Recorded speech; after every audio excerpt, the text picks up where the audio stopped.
Okay, can I call the meeting to order for council for Monday, March 6, 2023?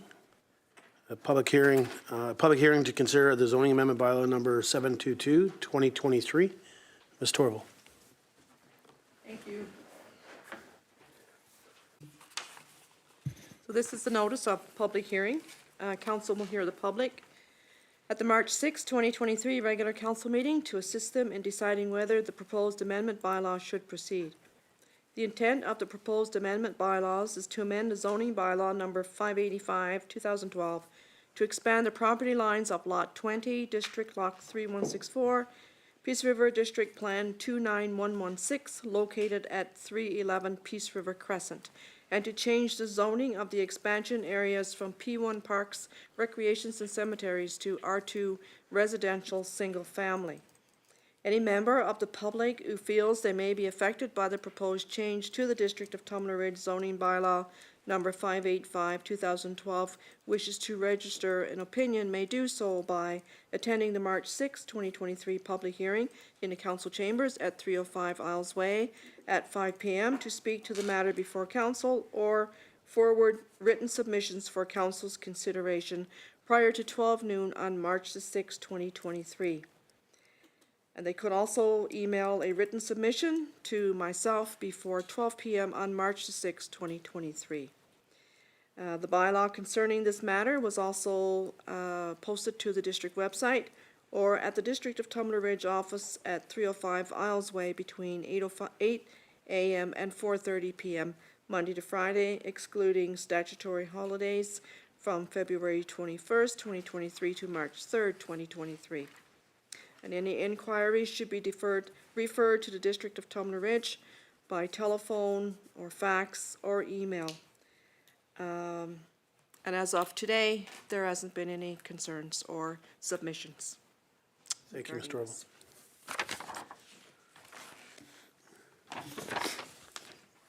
I will call for any comments for the first time.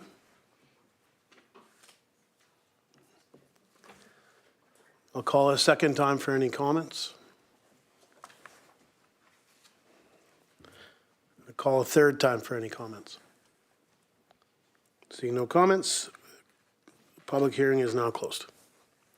Approval of the agenda. Council Norbury. That the March 6, 2023 regular council meeting agenda be adopted as presented. Seconder, Councilor Dussault. All in favor? Carried. Adoption of the minutes for February 21st, 2023 regular meeting of council minutes. Council Norbury. That the February 21st, 2023 regular meeting of council minutes be approved as presented. Seconder, Councilor Clickash. All in favor? Carried. 3.2, February 27th, 2023 budget meeting of council. Council Norbury. That the February 27th budget meeting of council minutes be approved as presented. Seconder, Councilor Noxena. All in favor? Carried. Business arising from the minutes, staff? Council? And again, we have Councilor Julik via Zoom, so if somebody sees their hand up, just let me know. I constantly forget to look up there. Delegations and petitions, Tumbler Ridge Chamber of Commerce. The Board of Directors was invited to provide relevant information for council decision on the organization's fee-for-service application. Come on up to the delegation table.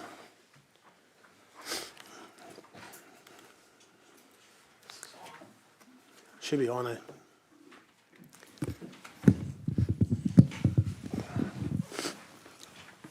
Hi, I'm Kayla Pack. I'm the co-president of the Chamber of Commerce in Tumbler Ridge. I'm Trent Ernst, I'm the other co-president. And I'm Melinda Snyder, secretary. Okay. At a recent council meeting, the question was raised, what does the chamber do? And I'm not sure if the question was specifically this chamber or chambers in general, but since we have a bunch of new people here, let's start with the beginning. The Tumbler Ridge Chamber of Commerce is a member of the Canadian Board of Trade. We act as a voice for the business community and to the business community. We have a board of directors, some of whom you see before you, an executive director who works part-time. What this means is when there's an issue that affects the business community, we speak for the Tumbler Ridge businesses to town council, to the provincial government, and to the federal government. When there's an opportunity that the members of the business community might be interested in, we pass on the information either directly or via our newsletter, which comes out a couple times a month. We also connect businesses with other businesses. For instance, over summer, a company was coming into work at the mine and needed a place to store their equipment while here. We were able to find a place for them to store their equipment. A business recently applied for a South Peace Mackenzie Trust grant. We were able to write them a glowing letter of support, even though they aren't members, and they were able to get that grant. While we promote all businesses in Tumbler Ridge, we do promote chamber businesses first. If somebody calls looking for a plumber, and there are 2 plumbers in town, one a chamber member and one not, we will recommend the chamber member. We also run events and contests that increase awareness to the local business community, such as the Business Excellence Awards, which many businesses in town have had received the last couple of years. As you move to town, you will see these awards at various businesses like Fresh Mart, the library, and the pharmacy. I also received one for my hair studio. Not only do the awards increase awareness of local business, but they give the members of the community the chance to celebrate local business. Our goal is to develop businesses in Tumbler Ridge, keep businesses in Tumbler Ridge, and to keep people shopping in Tumbler Ridge. That said, we work closely with Chetwynd and Dawson Creek Chamber of Commerce to promote business in the Peace area. We have offered webinars and presentations that might be of interest to local businesses. We hosted Zoom meetings with Minister Kahl and Minister Robinson. We enable businesses to explore new markets, expand their advertising reach, and share the benefits of our far-reaching voice. Our member directory highlights the best of what Tumbler Ridge has to offer. During COVID, we have sought to assist businesses with finding grants, shop local campaigns, and a newsletter to keep businesses updated. The Tumbler Ridge Chamber of Commerce members represent a lobbying power far greater than any one business can have alone. Through policy development, the Chamber lobbies on behalf of its members to government at the municipal, provincial, and federal levels. And the Tumbler Ridge Chamber has frequently brought issues forward to the Provincial Chamber, which in turn have been adopted to the BC Chamber and brought before provincial and federal government. Over the last year, here are some of the specific things we have done. We send out newsletters to the business community at least once a month. We have attended trade shows to promote Tumbler Ridge businesses and the community. We maintain and monitor a number of popular social media accounts where we share information about local businesses. We have a chamber number where we get plenty of phone calls from businesses or individuals looking to move to Tumbler Ridge. We provide information to these people and pass them on to appropriate contacts where necessary. Recently, a senior from Fort St. John called us looking for an affordable place to stay. We were able to help him. We run the biannual Community Excellence Awards. The next one will be happening around Christmas. When the district grant writer left in 2022, our executive director stepped in and wrote a number of grants for local businesses and nonprofits, including the TR Food Bank and the TR Days Society. Also, I have a letter of support from the Grizzly Valley ATV Club, which I will distribute to all of you and you can read on your own. As mentioned, we have written letters of support for organizations looking for grants as well. We offer group benefit packages to businesses. When there is an election, local, provincial, or federal, we host the All Candidates Forum, and in the last federal and provincial elections, we are the only place in the Peace to host these forums. Over Christmas of 2021, we were able to get a grant to run the Shop Local campaign, which saw at least $143,000 spent in the community that was tracked and documented. The goal was to keep Christmas spending in the community rather than having people head to Dawson Creek or Grand Prairie to shop. As part of that campaign, we enlisted high school students to create our Shop Local boxes. We partnered with the District of Tumbler Ridge and the Global Geopark Visitors Information Center to advertise for us. And we had a receipt box at their front counters, and at the end of it all, we hired 2 local youth to add up all the receipts. 25 businesses, not all of them chamber members, participated in this program. During COVID, we started the Tumbler Ridge Businesses Have Heart campaign to create support for the business community and for businesses to support local. We created framed posters with messages from the community as to why they supported these businesses. Since that time, the Tumbler Ridge Businesses Have Heart page on Facebook has grown into a popular marketplace for local small businesses. Over summer, we were able to get another grant, which we used to advertise local businesses. As part of that, a magazine was created celebrating summer activities in the Tumbler Ridge area, and the chamber was able to pay for ads for local businesses. A 1/4-page ad for chamber members and an 1/8-page ad for non-chamber members. Not only did it draw attention to dozens of businesses in our community, Tumbler Ridge Lines was able to use the profit from that magazine to create the winter magazine, and plans to print the magazine twice a year in summer and winter going forward, which are found all over town and spread out in surrounding areas, visitor centers. Our executive director represents the chamber at the BC Chamber meetings and sits on the BC Chamber Executive Board. We mentioned earlier that we have brought forth a number of resolutions to the BC Chamber AGM. For instance, the BC government policy on insurance for strata corporations was causing the price of strata fees to become so high that the average person was unable to buy a space, which is bad for both the people looking for places to live and for businesses. And as a strata board member here locally, I can tell you that that was very effective and carried forward to the British Columbia government, which then, I don't know the processes that were followed, but the insurance companies were forced to put a ceiling on those rates. We build and maintain relationships with area First Nations. We encourage people to take part in provincial surveys run by the BC Chamber. For the last 3 years, we have facilitated building facade grants, which has helped local businesses such as the Dragon Palace, Avalanche Trucking, and the pharmacy to be able to renovate their facades, and the Canuso Inn to redo their patio, which is great. But in the immortal words of Janet Jackson, what have you done for me lately? Well, we can't go into too much detail, but our efforts over the last few months have been towards creating a space for business incubation and co-working.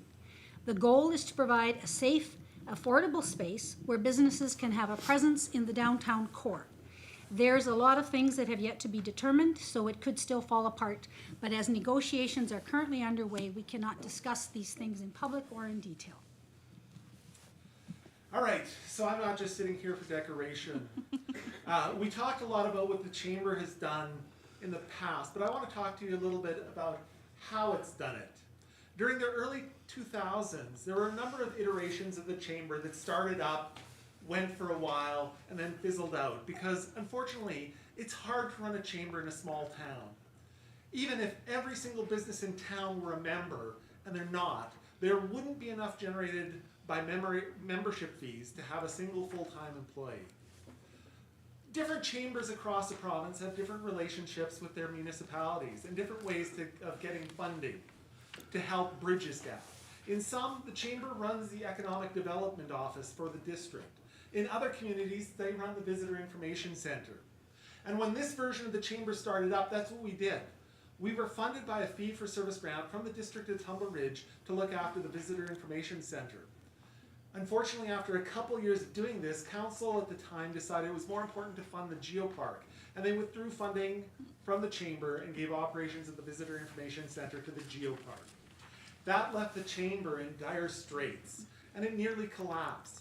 Fortunately, one of the councillors at the time, Mike Casely, helped negotiate a deal where the chamber would get the equivalent of the business license fees.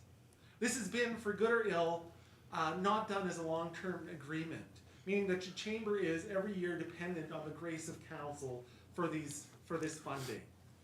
In addition, the chamber took up the position of district grant writer, which allowed us to keep our executive director employed at close to full-time hours. But again, this was not a long-term agreement, and last year, council decided to award the grant right position to someone else, which removed another source of funding for the chamber. And so as of today, the only real dependent source of income we have are membership fees from businesses and the business license fees when council grants them to us. This makes it hard to do business when you don't know if you'll have enough funding for the upcoming year. As a chamber, we are moving towards looking at finding other sources of funding, including the business incubator discussed earlier. We're also looking at doing a banquet around this year's Business Excellence Awards around Christmas, which we haven't been able to do the past few times due to COVID. But moving forward, we'd like to discuss with you the best ways to ensure that the business license fees are a more dependable funding source, whether that be by extending the fee for service to a 3-year term or by having the district create a bylaw stating that the business license fees will be used for funding the chamber moving forward. Over the last few years, the chamber has been operating on a shoestring budget. We are proud of what we have accomplished over the last few years with very little budget, and we owe much of that success to the hard work of our executive director. Thank you for your time. Any questions? Thanks very much. Council, any questions? Councillor Newberry? Thank you, Mayor. Thank you very much.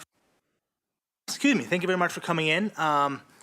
I definitely value what the chamber brings, as I am more specialized in the nonprofit world than I am in the business world. So I definitely rely upon your experience and expertise to tell us what the business community needs and wants. And I'm very excited about your incubation shared workspace idea. So if I can ask you a direct question, what are businesses identifying as their needs in Tumbler Ridge outside of childcare and housing? We're sort of already working on that, but, sorry? And healthcare. And healthcare. Somebody want to field that one? Or shall we pass it to Jerry then? It would be good for you to speak. Thank you. Yes, because you are the hands and the feet of the Roxanne, chamber. can you hear me if I'm over here? I can hear you, Jerry Lynn, thanks. You can, okay, I just wanted to make sure. So, a few years back, the district had, we were brought issues by local businesses regarding garbage, and I think, Daryl, you were, Mayor, sorry, Your Honor, you were on council at that time, and you kind of were aware of what was happening. Since that time, we've had no real business complaints that are local government based. So they're not saying, oh, our local government needs to do this, our local government needs to do that.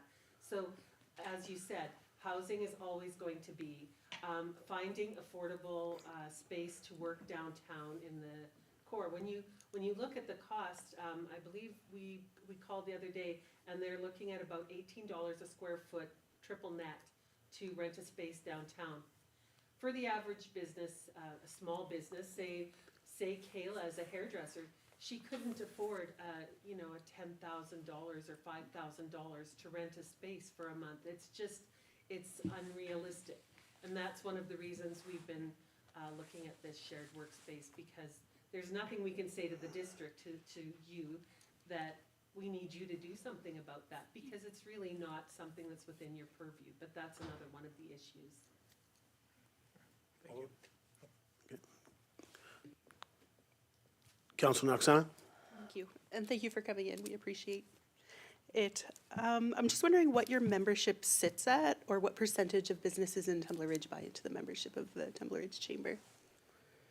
So I'm not sure of the total number of businesses this year. At one point, it was about 120. I'm not sure what the number is right now, but I believe we currently have around 45 members. Some members have actually asked not to be advertised on the page because they don't want any more business. They feel that they've got enough business and they're just fine. So, yeah, we're sitting 40, 45. Sometimes it sort of goes up to 50, and then sometimes it kind of drops down to 45, 40. Thank you. Okay. Okay. Any more questions from council? Councilor Julik? So my questions are just about your financial sheets. Is that okay for me to ask right now, Mayor Kahl? It is. Okay. So I just need some clarification because I know it's always different when you read them versus what you guys know how they're put together. So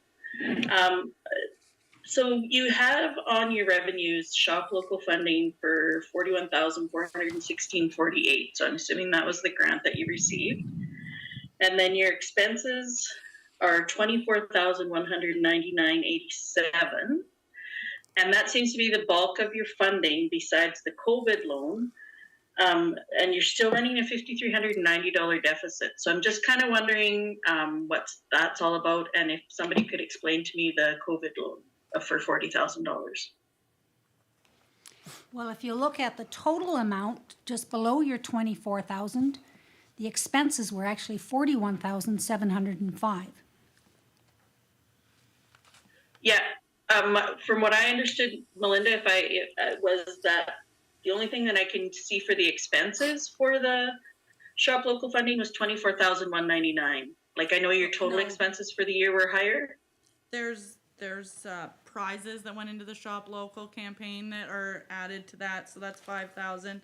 Supplies to run the campaign was $2,100. Like, all of these above it were added. Okay, let me just. And the advertising to do it was also. Okay, I'm just gonna bring up the. That entire list above the 24,000, that's all part of the shop local expenses. Okay, so that's why it shows shop locally. So you were total at the 41. Okay, cool. That's still explanatory then. So, perfect. Yeah, I totally read that wrong. I knew that was probably going to be the problem. So you're still running a deficit. Do you foresee that continuing?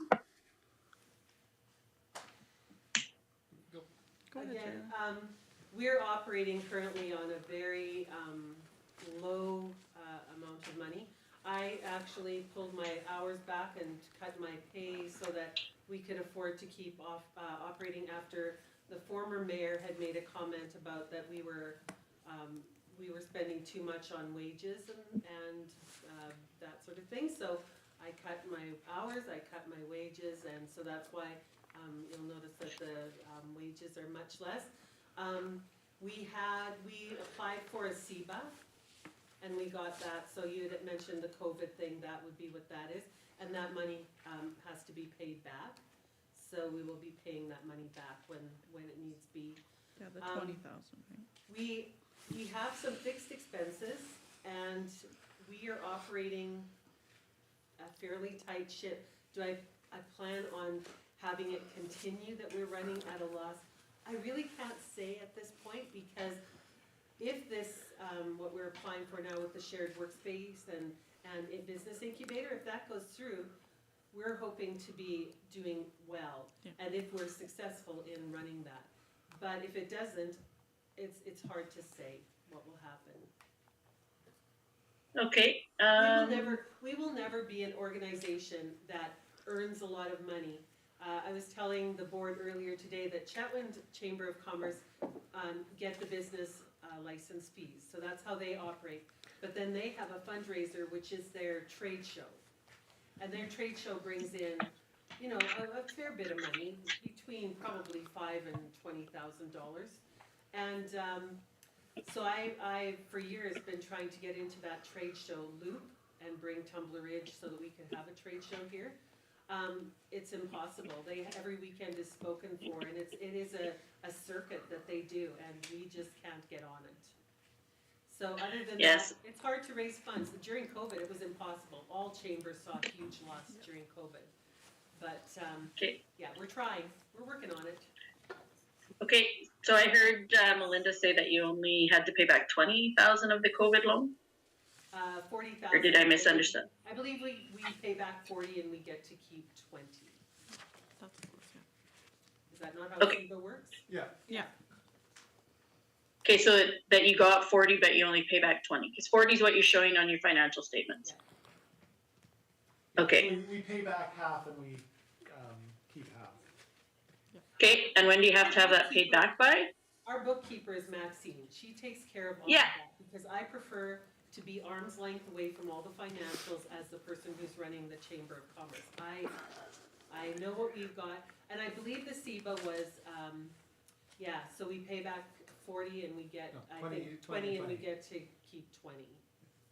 Okay, and when do you have to have that loan paid back by? That's a discussion. I'll let Trent speak to that. Yeah, so right now officially it will be the end of this year, but the government is already getting pressure from some business organizations asking for an extension to that. They've already extended it one time. So currently the official line from the government is, well, we extended it one time. We'll see. So we'll see. All right. So it's either Fair. end of this year or end of next year, probably. Fair.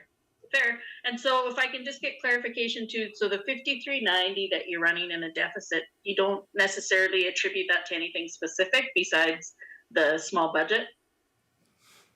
I don't have a copy of the financials in front of me. So thanks. I'm just trying to find out where you're at. It's at the bottom. On the left. Am I in the, I'm on the other one, Kayla, I got the backwards one. So pokey doodle, I think I may need glasses. Don't we all at a certain age? So much. That amount sounds like what we've actually got. 5,600. Yeah. Minus 5390. So could you ask the question again now that I see where you're at? I just wonder if there was something specific that you attribute the deficit to. Is it salary or is I it think- like yeah, beyond I the would- tight budget? I would guess it's probably salary, but then we have our insurance and we have our memberships that we have to pay to the federal Chamber of Commerce, the Canadian Chamber, and to the BC Chamber of Commerce. Those membership fees allow us to have sort of those group benefits and to be able to bring our advocacy to the provincial and federal governments. Okay, So- because I think if. Okay, I think because I saw the memberships and wasn't quite sure on that, and let me just, because it says 225 and then 558. So are those memberships based on how many members you have? Are the fees based on how many members? So basically, our membership fee for a one-person chamber, or for a one-person business is $120. No, I think she's talking No, about sorry, our- Jerry Lynn. Our fees to the BC Chamber. Oh, to the BC Chamber, yeah. If it says BC Chamber beside it, that's what we pay. It would be, like. And it's based on the number of businesses we It's have. based on, they use a formula of, I believe, $13.99 per business that's a chamber member. Okay. All right. Well, thank you so much for answering all the questions. I really appreciate you guys coming in to give us all the details and stuff. So Sorry, I appreciate that. stumbled. Thank you. Any more questions from council? Okay, I have a couple. First of all, thank you very much for coming in, especially short notice, and, you're reached out to by staff, but it was because council asked, so I appreciate you being able to come forward and meet with us. A couple of things, and your co-president had mentioned at the Vic Center, I believe that was an RFP that went out, so I wouldn't say, I'm just trying to have some background here. Wouldn't say council picked a group over the other. An RFP went out, and I believe when it was put forward in front of council, I wouldn't say it was, everybody was in favor, but that's how that process worked. It wasn't, we just picked the the geopark, because we were gonna start funding the geopark. Do you want That's to address? correct. There was two, at first you chose the chamber to run it, and then, And we had a 3-year fee for service, and after 2 years, that was canceled and given to the geopark. I believe your contract ended. I'll go back to staff with that one. They can get us information, but I know I sat on council then, and I believe it came forward, and it was sent out as an RFP. 100% remember the RFP process? It wasn't just taken away from the, no. from the chamber. We put in a proposal, Yeah, the okay. geopark put in a proposal, it was fair and square. Okay. There was a choice made, and that was all. Okay, it was just because there was a comment made that we just picked one because we thought we had to start funding the geopark. I don't think that's how the process worked. I just want some clarity there. And then that brings me to the grant writing. I believe the grant writing, I'm not sure, again, I'd like clarity from staff. My understanding was, did you guys apply for a grant writing? Yes, we did. Okay. And that would have been last year? thought my understanding was, and if staff can get clarity on that, my understanding was there was no respondents to it, is what came back. Is that true or not true? There was no respondents to the application RFP process. And then they asked if we would be interested, and so then I put in an application. Okay. So it went out for an RFP, no contributions, and then we had the chamber write it last year? No, No, Okay. you had an individual, I'm not sure. Well, I was gonna say, I believe they hired, I'm gonna say it's an internal hire, but I believe they hired a contractor or another employee to the district. They put it out as a job posting, but that was because there was no uptake in the RFP to the grant writing. That's my understanding, Ms. Torval? Okay. So again, I just want clarity, because to me, when we have comments that council just went and did that, to me, I need to make sure that I have the true story.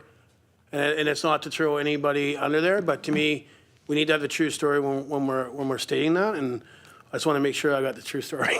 It doesn't mean that we don't look at that.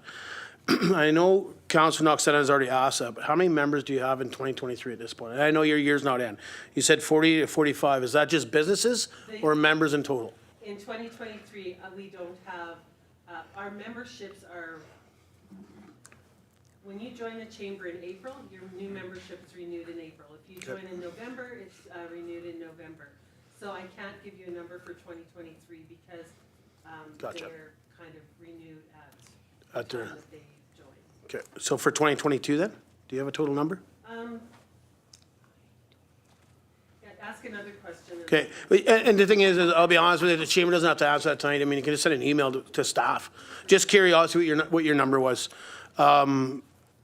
In your delegation, you guys mentioned some of the stuff you do, the Business Excellence Awards. Hats off to you guys for starting that up. I think it's I was one of the business owners, but I mean, it's not even being the one that gets the award. I think it's such an uptick to see you doing that. And to me, whether it's for business or just members of the chamber or non-members, I've seen receive, and hats off to you guys for, as a board, if it was, your employee that brought it forward, hats off to you for that's something to definitely pat yourselves on the back for. Hearing some comments, maybe a gala come this year. I think, again, it's another idea to get people out and in front of each other and actually get to see the response from your peers as you receive something. The other things you mentioned is regards to the shop local campaign. Again, I mean, you can only do so much. To hear that number that you proposed there is nice to hear that you actually had that background, got the number, and can advertise it. So hats off to you guys for that as well. There was a comment made, also trade shows. How many trade shows do you guys attend? So far this year, I've attended the HYDRO Connect. So, but this year again is fairly new. So, but I attended that and I handed out the brochures and promoted Tumbler and just handed out our word stuff. Okay, appreciate that. And office location. Do you have an office location at this time? I know previously you had a location. My understanding that location is not being used. in an effort to cut down on costs, we moved out to the museum, and then the museum needed that space, so we moved to a virtual office. Okay, and you know what, it's 2023, there's nothing wrong with that, Trent. I mean, you gotta do whatever you're doing to cut costs, and I mean, that's one of the things. I don't have any more questions. I thank you for answering them, and again, I thank you guys coming in as a delegation, especially when you're asked by council and dropping stuff to come forward. I've heard the request from you guys in regards to whether it's a bylaw, a 1 year, a 2 year, or a 3 year. I think that's something that council can discuss. Now, I know in your fee for service, and please don't quote me that I'm 100% right, but I believe it was 22K you're asking for in the fee, or in the grant and aid, sorry, I won't say it's fee for service. In the grant and aid was, I think it was 22 grand. One of the comments is, I know previously we've always looked at equivalent to the business license fee from the previous year. Is that something the chamber, I hear that it's 22K is? That seems to be a fair and equitable way to do it. And there has been in the past, sort of these numbers tossed out, 30,000, 40,000, 35,000. But the equivalent of the business license fees is a way that is done by a number of municipalities, Chatham being the most obvious, and it seems to work well. Would we be upset if you said, well, here's $50,000? No, but it's, it seems just a nice sort of baseline where you know, we are the representatives of the business community. And while what we said in the presentation was, we do prioritize chamber members. Like, we will definitely say, oh, you're looking for somebody to shovel a driveway, well, this person shovels a driveway. The fact is that Tumbler Ridge is so small a community, we can't afford to cut anybody off. So we speak for all the business communities. Like, there have been multiple times where people who are not chamber members come to the chamber and we're willing to help them get set up. You know, sometimes they become chamber members, great, sometimes they don't. Okay, that's great. So the fact that it seems a nice trade-off for working for all the businesses in the community to get the business license fees. Okay, thank you for that. Okay, any more questions? Oh, go ahead, thank you for that. Councillor Jilic? Hi. So I guess as you guys talk about the business license things, if it was something that council were to consider the bylaw, so I guess my concern would be what would be a minimum that you guys would need for the year, and what would be maximum? Like, so my concern is okay, we make the bylaw that you guys get the income from the business licenses, and then we take a hit or something in town, and then the business license fees come down. So that would be one of my thoughts about that. And then I would also say, what if we all of a sudden had a boom and those business licenses went up? Like, would you guys be satisfied if we said something in the bylaws similar to a maximum of? Just getting some information in case we move into a discussion around that. Yeah, and I think that, so not to put, I actually don't want to put the chamber there to answer that. I think that's something the council needs to debate. That would be a council debate, not the society looking for the amount, top or a max. I guess for me, making the decision as council, what I would be looking for more about would be the amount that they think that they need to run at a comfortable level. Gotcha. Yeah, and comfortable is such a hard word to put a finger on. We are able to run the chamber with what we've got right now, but it would be really nice to be able to do more things. We're coming off of 2.5 years of COVID, so everything's a moving target. We have a couple things that we're planning on doing that are very major, and if they go through, it could wind up that they help fund the chamber, to the tune of $10,000, $20,000 here, right? But it's really hard to predict that right now because these are forward-looking statements, basically. And Appreciate that. yeah. Thank you. Makes I'd sense. just say too, when we were writing grants, we were getting right in the neighborhood of 30,000, and that allowed me to work, full-time-ish, full-time to 3/4 time. When we drop back to 22, then I'll just stay on as like 5 or 10 hours a week and just try to keep things running at that. Appreciate it. Thank you. All right. Thank you very much for coming in again. Thank you. Thank you.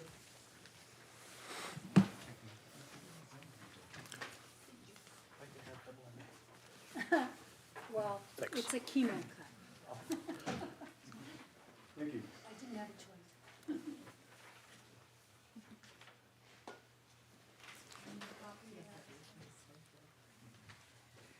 Did you need help or are you okay?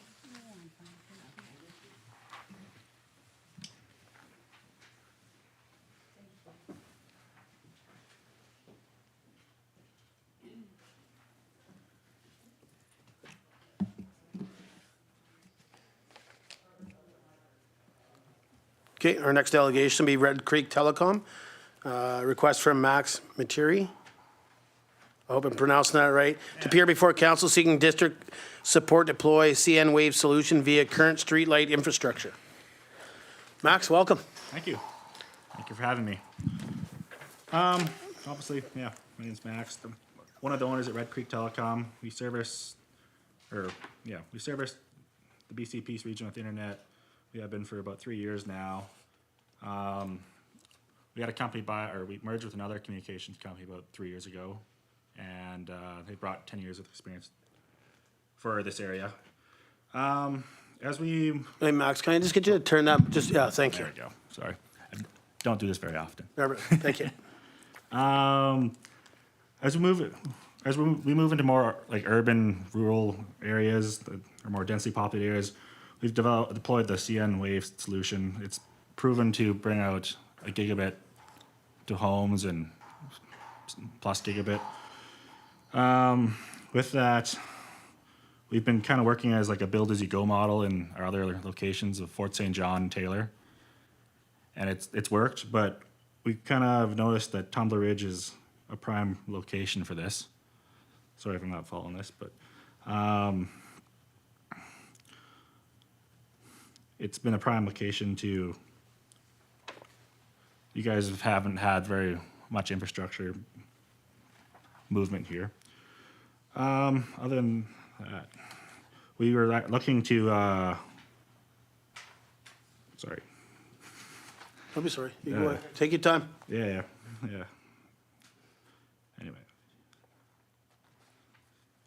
Anyway, yeah, it's a very slow process as we have to wait for a client or another customer to move on to the network so we can expand the network. With the help of the district's infrastructure, we could build out the entire neighborhood in weeks instead of months. This deployment will significantly enhance the broadband services that the businesses and the residential subscribers receive. Red Creek can rapidly extend our fiber network that we already have in Tumbler Ridge with the gigabit wireless technology to provide fast, reliable, cost-effective connectivity. This is achieved with the Cambium Network CN Wave equipment, which Meta has helped develop. So is Cambium. We are looking to run a proof of concept in the district. With this, we would require access to 8 light poles and power to supply each node. The draw of each node is approximately 35 watts. Attached below is a map of the infrastructure we are inquiring about. Red Creek will offer a substantial speed increase for the businesses and residential customers in the area. With the ability to rapidly deploy this service via fixed wireless, businesses and residential customers will now have offerings of 100 to 200 to 500 megabytes, as well as gigabit speed connectivity for video streaming, online education, and other internet traffic. After we are done with the build out, in the map listed above, we would be looking at or explore the option of building out the network to the entire town. The Red Creek team will work with the manufacturer, Cambium Networks, to adhere to the best practices and utilize our experience from the 60 gigahertz networks we've deployed in Taylor, BC, and Fort St. John. And we'd also be interested. We haven't had the option to do yet because we mostly stick with rural, but we'd also be interested in providing the district with public Wi-Fi in public spaces and for other events sponsoring. And then on the back, we just have another, what our competitors have done in other communities. Yeah, Gib. Thank you very much for coming in. So I'll be honest, I don't know a whole bunch about this. No. I know people on council do. Council Norbury for sure sits on a board through the PRD committee. So Council Norbury. Yeah, sure, no problem. There you go. Thank you for coming in and presenting. I'm going to have some questions for you. Don't take it as challenging. I am a techie. I wouldn't say I like the internet. I like computers. I'm a geek. Fair. So, I have some specific questions for you. First off, what is your okay, let me think again. What is your reliance upon existing infrastructure to offer speeds in our community? What I mean is we have some areas in our community that have very poor internet speeds. Are you reliant on that infrastructure available to you, or is this truly wireless draw? Yeah. The only infrastructure we're relying on for Tumbler Ridge is the fiber coming into the community. Other than that, it's all our own infrastructure after that. And we've already secured a circuit from TELUS in town. And we already have a plan with them to, if we do go through with this, to bring it up to like, bring the pipe up a little bit more. So, not a little bit, a lot. Yep, go ahead. So with hearing that, that's very exciting. Yeah. What does internet speeds look like on, say, like the furthest reaches of town? So it sounds like you're going to have, you're going to access the fiber in the downtown core, and then you're going to expand out. What sort of diminishing speeds would you have, say, at the farthest end of town versus downtown? What does that look like? And you gave numbers, but do you have anything a little more concrete in how much, what speeds you can provide? Currently, with probably the POC, we do like 150 megabytes per second, up and down. We've proven out in like our other networks that we can do a gig plus, but as we build, we gotta fine tune the network because it's a mesh system. So, answering the first part of that question, or the first question, say you're on the other side of town. If you go on to the second page of the case study here, if you look at that map that they did in standard, the network doesn't necessarily have to pull from the center of town.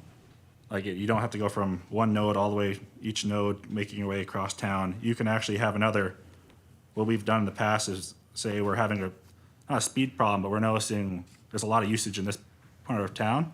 We shoot another link over or come with a fiber solution to that node, and then that area gets that bandwidth, and slowly the network kind of auto-organizes itself. It's very next gen kind of. Councillor Hoffman. Just going back and forth here with Councilor Norbury. Yeah. So just taking your proof of concept model here, you have roughly 50 homes or so. I don't know if you're planning on covering the apartments that are next door or not, if you're just looking at the 50 homes. You have 8 nodes there. Yeah. So assuming everybody's drawing equally, like what sort of speed would they be looking at for a home when you're sharing 6 or 7 to a node? So with the POC or the proof of concept we have, currently it's only be coming off of our main node in town. And if we do need to move more resources to it, we can, but 150 megabytes, there's no problem for that whole street. That whole street. And if yeah. you were to build, say, across town, and I realize it's all theoretical, but Yeah. now you add 1,000 homes, yeah. and then you're saying that would the network still be able to handle those sorts of speeds all across town? As it grows, we add more points into the network. Like Well, more there's also, inroads. is there not a limit on the network? Like, is the line into town going to run into a limit? No, I shouldn't say, there obviously is a limit, right? But I don't foresee, Tumbler Ridge is fairly small, there's only 1,500 people. And that's Currently, we service 300 people just on our rural network right now, 300 plus, that's kind of one of our bigger ones. And we'll see, and it's at 100 down, 50 up, and we'll see about 2 or 3 gigs of usage. Okay. Yeah, but we have our data center in Fort St. John. It's built to handle 100 gigs. Okay, so you're nowhere near your limits No. at this point. And there's always room for expansion. And what sort of monthly or yearly or however you wanted to do the model, what would it cost an individual to join the network? We were looking around $100. Okay. Yeah, we're trying to keep competitive with the existing companies in town. Okay. And even as we move speeds up, we won't most likely won't move the cost up. So like we're looking around someone else.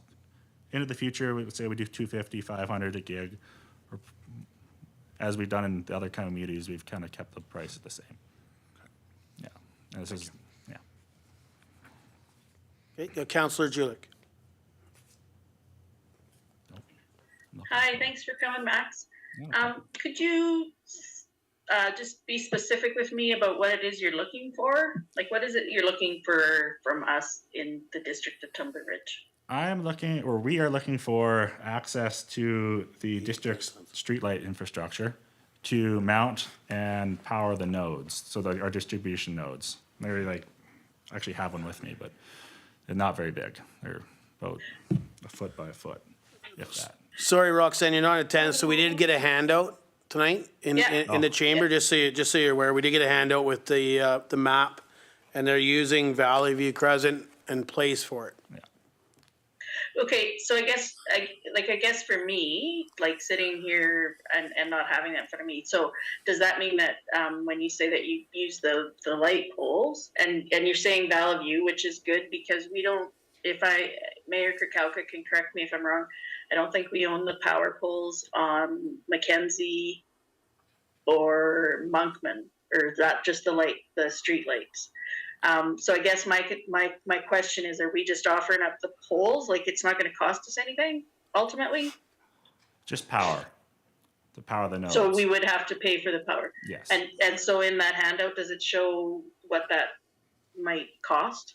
It's 30, like we'd have to go through, probably with you get the utility department and see, obviously we have to make sure, verify everything is there and in place. But each node pulls about 35 watts, so I'd have to do some rough math on that. But yeah, I'm not sure what the district pays already. Yeah, that part I'm not sure exactly what our, That's, I mean, it's an unknown there. it's not just the light power or the lights that we power, so. Yeah. Follow up, Councillor Julik? Yeah, so I guess, 35 watts per month per unit is what I would like to clarify. And then I'm wondering if Councillor Clickash could confirm Monkman and Mackenzie Way, if those lights fixtures are the same, like if, because I know that's why we haven't changed them to. Yeah, those are not LED. ours, those are BC HYDRO poles.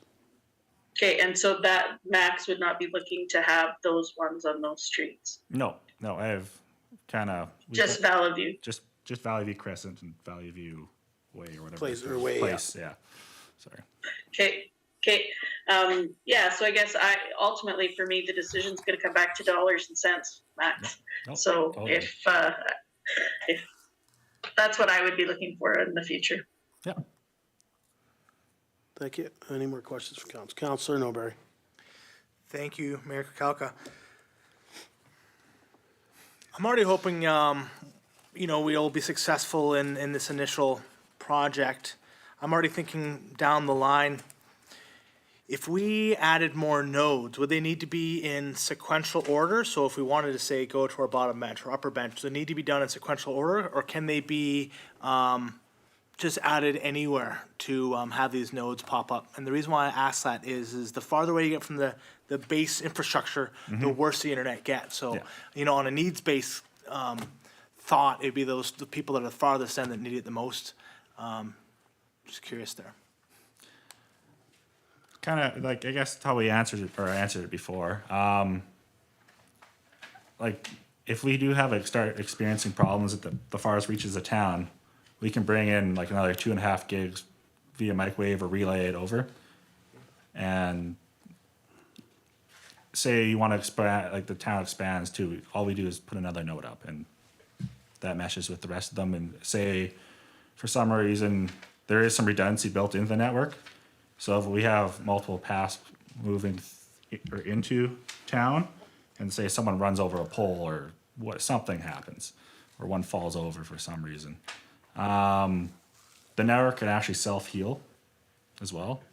So if we lose part of the infrastructure, not anyone that was attached to that node might be affected, but let's say anyone past it, and if there's another path if there's another path that's past that node connecting to the rest of the town, they'll take over and route that way, right?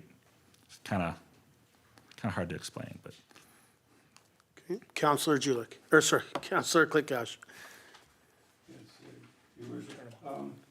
I just wonder, this 35 watts, is that for the 120 MP? 35 watts is, so each node that we mount on the pole consumes 35 watts constantly. Total. Totally, yeah. And if you raise it to 500, it's still going to be 35 watts? Just 35 watts, yeah. It's more of power out on the radio itself. That's the max. So how many of these would you be would you need, like in a block or something? Didn't you just need one? No, Two like or- we looked in the map, there's 8 for that. 8 for that area? Yeah. There's a, Okay. we might be able to get away with less, but I'd rather propose more. And are they what, 120 volt or what? They are 48 volt, but we can run them off 120. But what kind of power? You're looking for 120 power? What, kind of whatever is available, really. Okay. We can run 240, 120. Yeah. or- Yeah. Okay, Got out thanks. those little ones, yeah. Counselor Hoffman.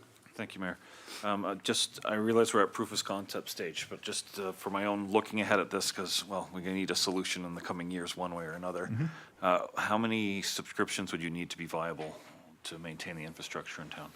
How popular do you need to be realistically to operate? To operate, we're looking around probably 150, which isn't a lot. You wouldn't have much of a problem. The No. South batch itself is at 15 megabits per second on a good day, so, I mean, and you also have and it doesn't matter for the apartments, they can access the networks as well. Yes, as long as we can get approval from the strata. That's a little different. Okay, so you'll need. Privately, businesses are a little bit more of a Okay. different, but usually they join on because it's a plus to keep their residents there and everything, right? I haven't had a problem there before. Okay. Oh, that's good to hear. Yeah. Thank you. Okay, I just have a couple questions. So your cost is $100. Is there a rebate back to the district to cover the power cost? We could look at that if you like to, but that's where we're kind of bringing on the public Wi-Fi, where we can bring it into those areas, and that's kind of The trade-off? trade-off, yeah. Yep. Nope, and that's a fair response. Council Number. Thank you, Mayor Kakalka. Could you tell us more about your organization? You told us that you've been in operation for 3 years and 5x5 has 10 years of experience. How many people do you have with the company? I'm just kind of curious. And the reason why I asked this is I have seen you on Facebook. Okay. And I tried to do a little research to, legit check you guys, and I didn't get a lot of information, so I'm just kind of curious. That's fair. 5x5, or I guess Red Creek, we've been, like I said, been around for 3 years. We have multiple tower locations around north of Fort St. John and south of Fort St. John. We service around 300 people with that network. It's mostly like LTE based. I'm not. And then the 5x5 portion is they've been around for 10 years. They're not really advertised because they work under another company in Fort St. John. But we've been dealing with these kind of solutions, maybe not the CN Wave solution, but the residential subscriber and more industrial really for the last 10 years with them. It's kind of, the residential stuff on my side is a little new, obviously. But I've been doing it for about 10 years. But if that makes sense. Yeah. Councilor Clickash. Thanks, Your Worship. So that's about 840 watts a day. And at the current price of electricity, that's what, $8 a day for each one, each node? Is that what we're looking at? I would have to look at the math, but yeah. We'd have to check it. Okay, Yeah. so you want us to pay for that? We could, well, I haven't asked to pay for it, but if we do, like I said, we do the free Wi-Fi thing, and then we can also look at if the district wants to charge it back. I'm not opposed to that at all. Okay, thank you. Yep. Any more questions? Good. All right, well, thank you very much for coming in. I think we don't make decisions during delegations, and I just think it's something that we'll need to maybe get more investigation from staff on. Yep, definitely. Perfect. Thank you very much for your time. Thank you.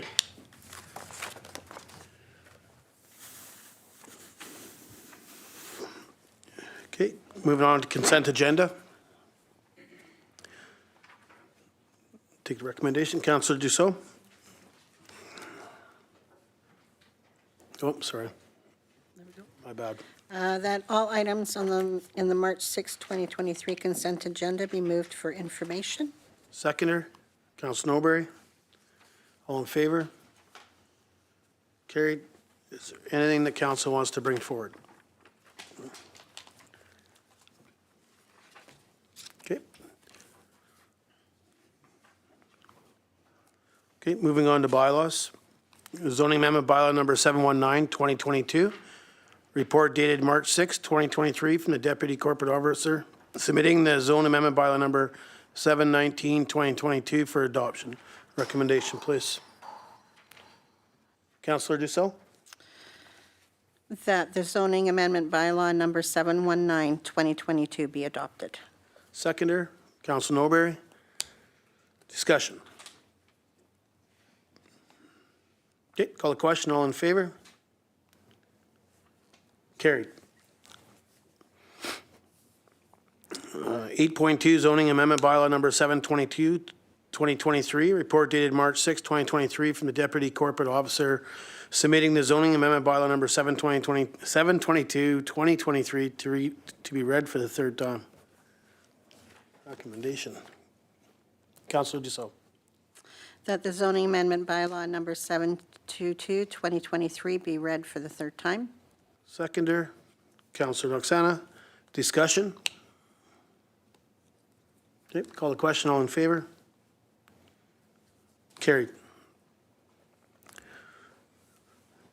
New business, Monkman of RV Park Operations and Service Agreement Renewal. Report dated March 6, 2023 from the Facilities Manager seeking approval for the agreement renewal with TRD Society regarding Monkman RV Park operation. Recommendation. Councilor Duceau. That council directs administration to renew the operations and services agreement with Tumbler Ridge Day Society for the purpose to operate the Monkman RV Park commencing May 15th, 2023. And that council approves the operations and services agreement as presented. Seconder. Councilor Noxana. Discussion. Councilor Noxana. So I am not in favor of the recommendation. I've been approached by our grant writer. She works closely with a lot of nonprofits here in town, and she's been asked if it can go out for tender again because there is other nonprofits that are interested in bidding on this if they were given the chance. Okay. Councilor Klickash and then Councilor Julik.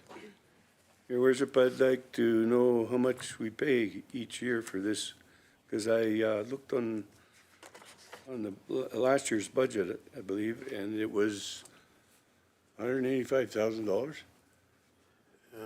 Ms. Torval. Thank you, Mayor, and through the council. I'm not sure what it is we pay, but I know the revenues that come in, that is generated through the RV park is about approximately $45,000 for the season. 45,000 revenue back to the district? No, not to the district. In total, and then we get 20%. 20%. Okay. And I guess Councilor Klickash, you're just asking what our overhead costs are? Yeah, Okay. because it doesn't make any sense to me. You look at the last budget. I can pull it up. Can we just have that maybe marked down as a question to get a response for? Just on that, what our overhead cost is of the running of the Monkman RV Park? Councilor Julik. I would agree with Councillor Noxana. I'm not in favor of this motion simply because, well, nonprofits are not, I haven't been approached by anybody, but the policy reads that every 3 years it has to go out to the public and that nonprofits are exempt from that. I'm not in agreement with that policy, which I can bring back to council in that part of the policy. And I guess I could give you reasons why I'm not in favor, but that's not what we're here about. So yeah, mostly that I'm not in favor of it passing tonight. I think it needs to go out for interest or for a proposal. Also, I'm surprised to see that the lease agreement dollar amounts are listed in our package that's open, because that makes it tough for a level playing field. So I'm kind of surprised that we have that in there. I'm not sure when would be the appropriate time to bring that forward, but when we're putting it out for lease, and then we have the amounts in the package of what the current leaseholder is doing it for, that surprises me a bit. That's because our leases are open to the public. They're not a hidden lease. It's an open public agreement. That's why they're in the agenda tonight I'll confirm that with staff, but they always have when they come back is they're an open contract to the districts. They're open to the taxpayer or anybody else in the public. But Ms. Torval, just to confirm? Thank you, Mayor Kirkconnell. Yes, that is correct. It is a public document. Any more discussion? So Councillor Julik, I'm just gonna kind of ask you, you made a couple comments there that you're not gonna say why you're not in favor, but I think that's why we're here. Is to debate it to find out why. I heard from Councillor Noxano why she's not, due to approachment. I'm just wondering if you want to just give some more information back to council so the debate can happen. Okay, sure. So for me, the reason I'm not in agreement for not-profits not having to be part of that policy is because I think that nonprofits have a different playing field versus a regular business. I also think that we give money to nonprofits on a regular course. Businesses can't come to us for money. So I don't know why we aren't putting nonprofits on the same playing field as we are businesses. I think that that's important. And so that's why I don't agree with that part of the policy. I think it only makes good business sense to every 3 years have it go out for renewal. And in fact, I would be okay with every 2 years that it has to come back to council with the option. Like, I like that there's 2 years with the option for a third, but I don't like this idea that a nonprofit could run it for 5 years without it coming back to council, because that's the way I'm reading it here. Okay, thank you for that. So I believe it is like previous councils have put that in where it's up to 3 years, and then obviously it has come before council either to be renewed for the 4th or 5th year or go back out to the RFP, which you've already mentioned and Councillor Noxana has. So, okay, thank you very much for that. Any more discussion? Okay, I'll call the motion on the floor is to support the extension to TR days for running the Monkman RV Park. I'll call the question. All in favor? Opposed? Defeated? Okay, 9.2, Tumbler Ridge Day Society Fair. Oh, Councilor Barry, did I miss one? I'd like to make an alternate. Okay, sorry. Yep. So I guess at this point in time, like, what's council's flavor? We have an opportunity to direct administration to release a request for proposal, or what's everyone's thoughts? We don't have an operator, so. Yeah, so I just go back to staff. My understanding is if this didn't pass, it automatically goes out to an RFP. That was an alternate in the motion to not give it to them, but it'll automatically go out to an RFP is my understanding. Ms. Torval? Thank you. Yes, if council's not approving this tonight, and if they want it to go out for an RFP, then you can certainly make the motion there and the alternative to the recommendation. I would like a motion to that effect if that's what you would like to do. Okay, thank you for that. Councillor Noxana. I'll make a motion that the Monkman RV Park goes out for an RFP. Okay, seconder. Councillor Dussault. Discussion. Okay, call the question. All in favor? Carried.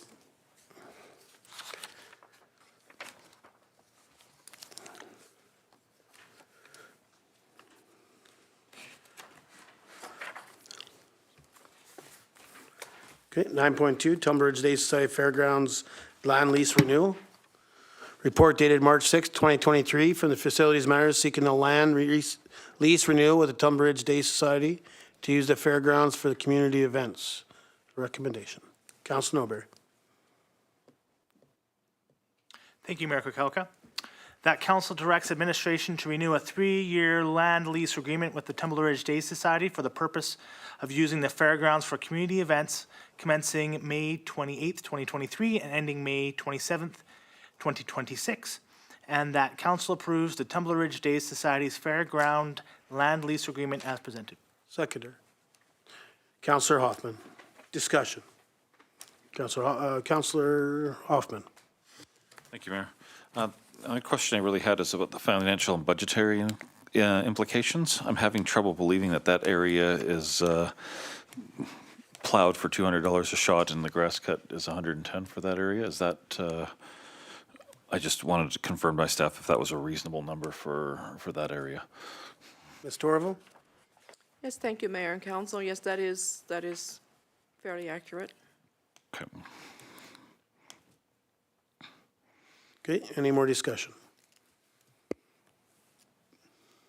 Call the question, all in favor? Carried.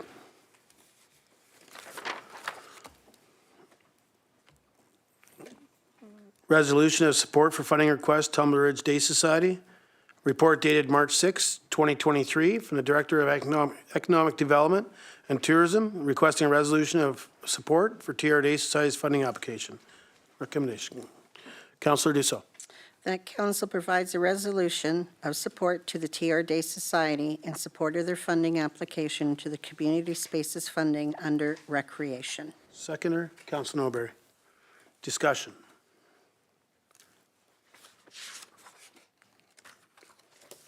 Okay, call the question, all in favor? Carried. 9.4. Get it marked. You have to say why. I'm going to step out because I have a conflict. And your conflict?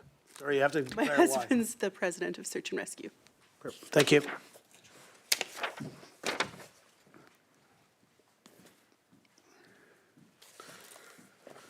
Just trying to keep up to date on this heater.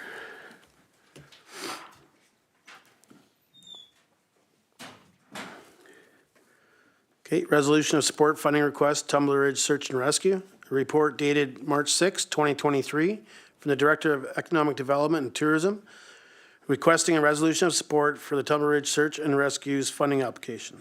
Recommendation. Council Noberry. That council supports an application to the Tumbler Ridge Search and Rescue, by the Tumbler Ridge Search and Rescue to the Community Emergency Preparedness Fund. Seconder. Councillor Dussault. Discussion. Councillor Dussault.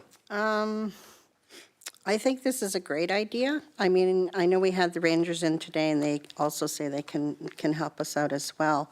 But to hear we don't have anybody for our water in this area is quite concerning. And I think that's something we should really, really look at, because if somebody's drowning, they cannot wait 4 hours or 2 hours for somebody to respond. So I am definitely in favor of this. Yeah, and I 100% agree. I think it's something great to have in our area, but I'd just like to go back to staff, because I believe our fire department has Swift Current Rescue, or could. Ms. Torval? Thank you, Mayor and Council. I will ask Chief Curry to speak to that. Thank you, Ms. Torval. Mayor and Council, apologies, no, we do not currently practice swift water, ice rescue, surface water rescue. If it has to deal with water, we typically leave it to search and rescue professionals. At this time, without a team, we're utilizing North or South Peace. Okay, thank you very much for that. Okay, any more discussion? Councillor Julik. So yes, from what I understand from this, just if I can add some clarity, is that we have people on search and rescue that have some swiftwater training, but they do not have the level that they need to go out on a call. So like when we did have a call a couple of years ago, we do have people that can go out on the call. They just can't get in the water yet. And from what I can tell from this request is that they're looking for the training and the equipment in case there was a swiftwater call. Now saying that, yeah, we're in river country, so it's going to be I have some opinions around that, but it's mostly my own personal opinions. People need to be safe out there in the water. But yes, I would add to everybody else's. I think that it's absolutely a good thing to have. And it's not that we don't have some trained staff or trained volunteers at SAR. They just need another level, and there's a set of equipment that needs to be bought. Thank you. Councillor Hoffman. Thank you, Mayor. I'm very much in favor of this, but I was more wondering on sort of the time improvement. What would be the expected response time now versus once we have some people with this certification? Ms. Torval? I know I can't answer that. I mean, my thing is on that, even though search and rescue, even with the training, the members have to be in town. Most people, I'm not going to say most people, sometimes they're at the community or work, but I'm not sure if we have a response time. Ms. Torval? Thank you, Mayor, Council. I will refer to Chief Curry again for that. Thank you, Ms. Torvald. Mayor and Council, once again, not to speak on Search and Rescue's behalf, but your worship, you're 100% right. They run on volunteers in order to provide their service. So this could be a lack of perhaps a search manager. This could be a lack of individuals that are trained and qualified. At the time, having the equipment here obviously is going to be a significant improvement, so that allows them to do it, but it still doesn't solve the personnel issue. So that's to that. So we're still relying on other teams in order to try and do that, or if we're going to have the team that's certified and trained to do so, it'll definitely be much quicker. Okay, thank you for that. Councillor Jelic. And Chief Curry could correct me if I'm wrong. Part of the issues that come with any kind of search and rescue organization is it has to go through all the chain of command pieces as well. So that also affects the time. From what I know. That's correct, but staff, it is correct. There has to be proper channels first. But Ms. Torval? Thank you, Chief Curry. Thanks once again. Your worship and council, Councilor Jelic is 100% correct. Right now, the only way to activate search and rescue is through the RCMP, through the Provincial Emergency Program, which adds time to this. It's not just as simply as calling 911. It has to go through a bunch of vetted steps before that can actually they can get a task number to respond. Appreciate that. Thank you. Okay, any more discussion? Okay, call the question. All in favor? Carried. If somebody could please grab Councillor Noxana.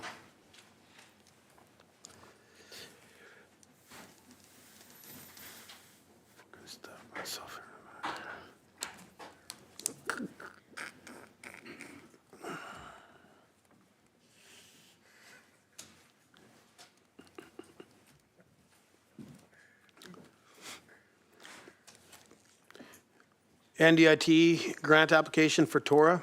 Report dated March 6, 2023 from the Director of Economic Development and Tourism regarding NDIT grant application for the Tumbler Ridge Outdoor Recreation Association. Recommendation, please. Councillor Norbert. The council supports an application by the Tumbler Ridge Outdoor Recreation Association, or TORA, to the NDIT Marketing Initiatives Grant Fund. Seconder, Councillor Dussault. Discussion? Councillor Jelic? Sorry, I just wanted to give kudos to Ms. Finnegan and Ms. Olson for getting this started, is how I understand it all came to be, and I think they've done a really good job, and I'm in support of this motion for sure. Thank you. Okay, any more discussion? Okay, call the question. All in favor? Carried.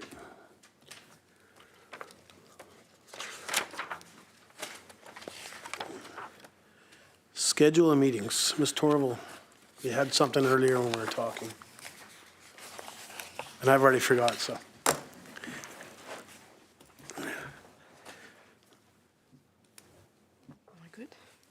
Thank you, Mayor, through to council. There is an invitation for the Boltry's House grand opening. That is on March the 9th, which is this coming Thursday at 3:30 to 5:30. So, just letting council.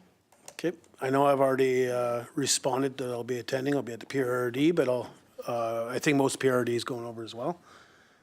Councillor Norbert, just a question for you. I know when you brought it forward about them having the grand opening and we're going to see invites. Do you know if staff's invited? I asked Ms. Torval if she'd be, or if anybody from staff would be attending. Do you know if staff's invited? Want to talk, sir? So we do have the public event happening at 4:30. They're welcome to attend then. It's a good question about the earlier one. I mean, that is mostly for donors to the event, but if staff wants to come, I can't see why not. Okay. And just want to point out, I'm going to be there giving some tours at 4:30, so welcome to come down. We're going to have some snacks, some drinks. Be a good time. Is there anybody else from council going to be able to attend, or has anybody responded? I know Councillor Julik. Go ahead, Councillor Julik. You're good? Okay, yeah, I know you won't be available. Is there anybody else from council besides myself and Councillor Newberry? Okay. Yeah, and that's fine. I just RVSP there and show up. Mr. Orville, if you're available from the district side, maybe if you're available to attend. I mean, we might be the funding model, but the funding came from staff. It's a recommendation from staff, so. Well, through Councilor Norbury, I'll be honest, but. Okay, any other scheduling of meetings, concerns or issues? Or did we forget something?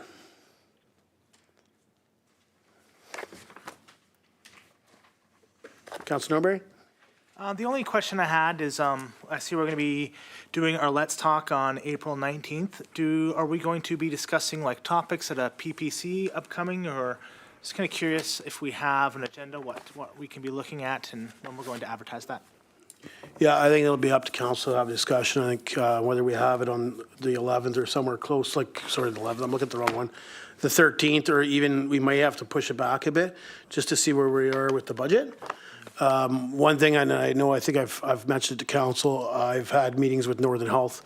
I've asked them to attend the Let's Talk, and it sounds like they're more than favorable to attend that meeting. Again, it's not a headhunt for Northern Health, but to honestly get clear direction back to our community on what's going on, what the process and protocols are and stuff from their side. And then I'll talk about it in council business, but I also had a meeting with BC Ambulance, and I've invited them as well. So there's a couple points for discussion. I think they should be definitely included in it. And then we can discuss further kind of the points we want as a council. Does that sound good? Okay. Anything else in regards to scheduling meetings?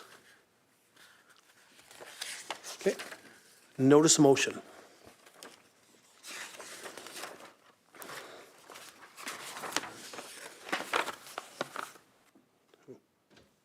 Notice of motion? Oh, sorry. Jesus.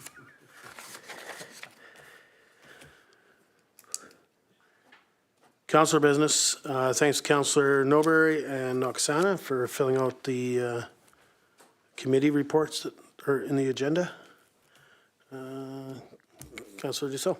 I have some business. Actually, I have 4 things. First of all, one has to do with the museum. The Geopark and the museum have decided they are not going to amalgamate. They believe they are 2 different entities who are somewhat similar but don't feel that they should be as one. The second thing also is with the museum. They asked me to ask council about the roof that was approved for 2 years ago in the budget, whether or not that was still going to happen, if that's been put on hold, or if it's going to go forward. I can't answer that. Mr. Orville? The roofing at the museum, I know it was put on hold at one point due to some other concerns at the museum. Do we know about the roofing for this? Thank you, Mayor. This is something that I will have to look into and get back to council. Okay, And can get back to the museum. appreciate that. Thank you. Thank you, Your Worship. And sorry, I only have 3 things. The last thing I have, I've been approached by this by people in the community and people from out of town. Is there any way we could have an ATM put in the community center? What would the cost be? Would we need a report on that? What would it entail? Is it doable? It could be. I'll go back to notice of motion if you like. want to put a motion on the floor to ask for a report in regards to an Okay. ATM at the community Can center? I put a motion on the floor then to have a report brought back in regards to having an ATM installed in the community center? Okay.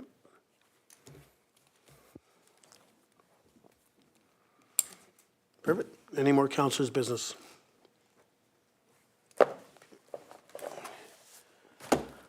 I have a few. I've had a few meetings.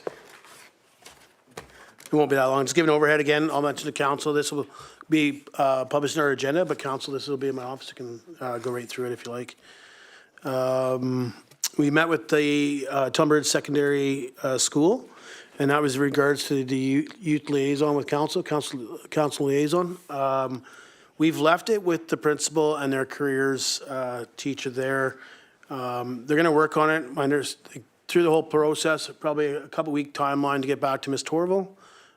We may look at changing some of the terms of reference. We're waiting for them to oversee it, maybe get some feedback from the youth at the high school, and then we may have to change the terms of reference a bit just to address maybe what's in there from previous councils to make it more current to how it would work with somebody coming from the school in 2023. I mentioned earlier I had a meeting with BC Ambulance. I met with the Unit Chief Joan Zimmer and the new clinical operations for Northeast District for BC Ambulance. BC Ambulance is Jonathan Burgess. Thank you. He's new to the area, moved out of Ontario. So we just had an overall discussion in regards to how they're working over there in regards to the program they're in now, which they realize that it really isn't working as a whole in rural locations within BC, and that they've submitted a new collective agreement to try and change the ambulance service to either go to an Alpha car or a Bravo car, which obviously what they're going to need is staff. If it does, once it goes through, they're going to need more staff.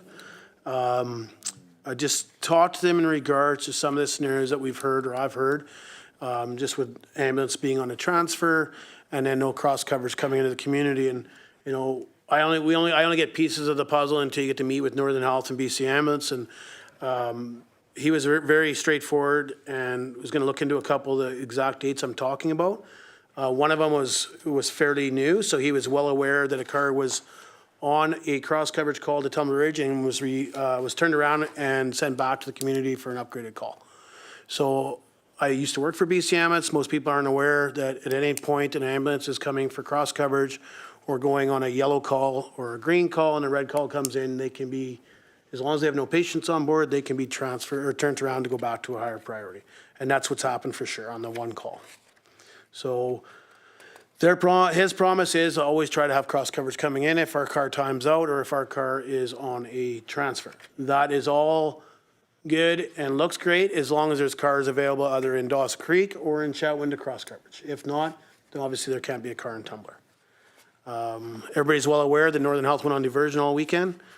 BC Ambulance stepped up to the plate, and I believe so did our fire department. I did talk to Chief Curry very late in the day, as I was advised late in the day, and we're just trying to get confirmation. So first of all, Chief Curry, thank you for taking a message, whether you want to call it a phone call or a text. After hours, appreciate the communication with you. BC Ambulance was well aware of it. Unit chiefs were well aware of it within the piece to make sure that if our car was to time out or go on a transfer, that we would immediately have cross coverage due to Northern Health not having a clinic. And that is all the meetings I had. See, not bad. But they're very thorough minutes, so feel free to read them. They'll be in the next 2 meetings from now agenda. So, any other councillors' business before we move on? Okay. Question and answer period. Ms. Torval?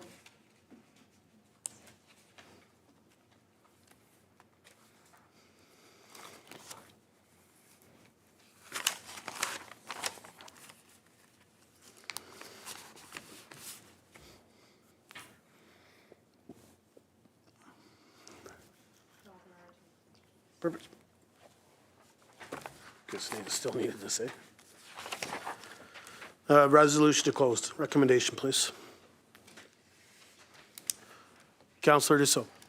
That the March 6, 2023 regular council meeting be closed to the public pursuant to subsection 90, 1C, E, and J of the Community Charter to permit discussion of terms relating to labor relations or other employee relations, E, the acquisition, disposition, or expropriation of land or improvements if the council considers that disclosure could reasonably be expected to harm the interests of the municipality, and J, information that is prohibited or information that if it were presented in a document would be prohibited from disclosure under Section 21 of the Freedom of Information and Protection of Privacy Act. Seconder.